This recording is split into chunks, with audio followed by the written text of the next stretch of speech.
What if the darkest era in modern history took an even darker turn? What if the Nazis didn't just wage war with tanks, guns, and blitzkrieg, but also with dark arts, ancient rituals, and forbidden powers?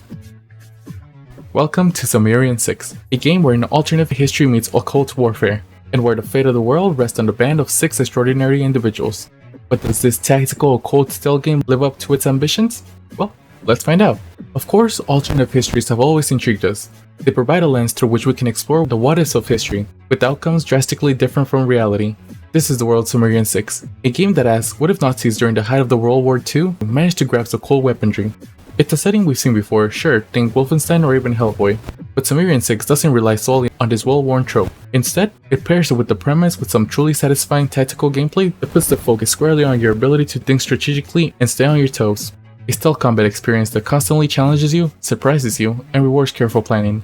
This game doesn't spend too long holding your hand with the story. The static cutscenes offer just enough to propel you forward, but it's clear from the outset that the core narrative here is the puzzle of war itself. The Nazis are now a Gestapo, enhanced by occult power, and you are tasked with guiding a group of supernatural heroes through the heart of the enemy forces. From the setup, the game expertly pivots into its greatest strength, the gameplay. And if you're someone coming into this game looking for a run-and-gun action fest, then unfortunately you'll be disappointed. And that's a good thing, as this game is less about brute force and more about calculated movement and team synergy. You, the player, play as a squad of 6 unique heroes, each one with their own unique abilities that when combined create powerful tactical combos. Let's start off with Sid Sterling.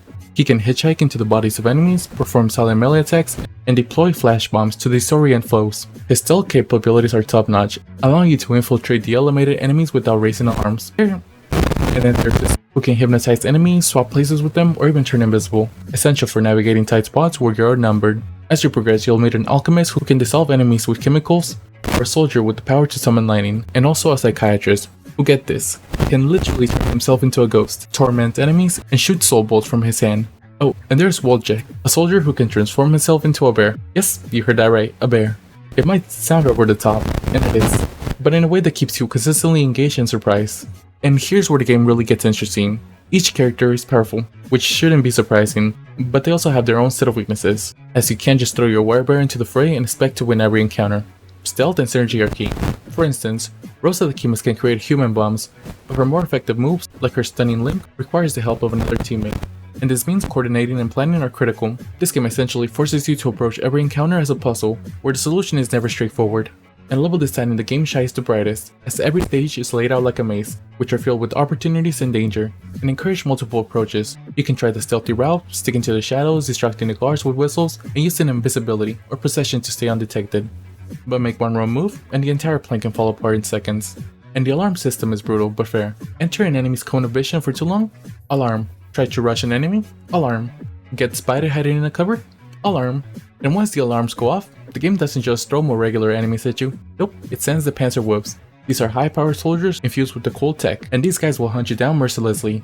And these guys are nearly impossible to take out unless you meticulously plan out your escape. And this enemy design forces you to think critically, not just about facing foot soldiers, but geist enemies that can teleport and cover the flanks of their comrades, which make it difficult to find a weakness.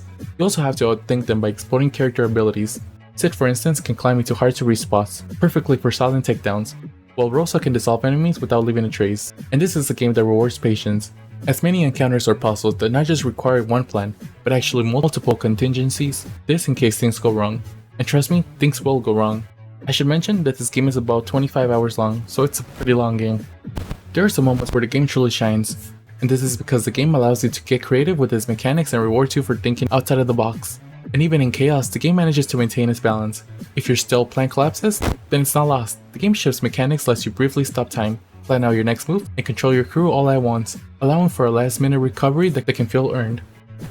In my opinion, Sumerian 6 is a gem tactical gameplay. While the story may not break new grounds with its alternative history genre, it serves as a compelling backdrop for what's really the heart of the game.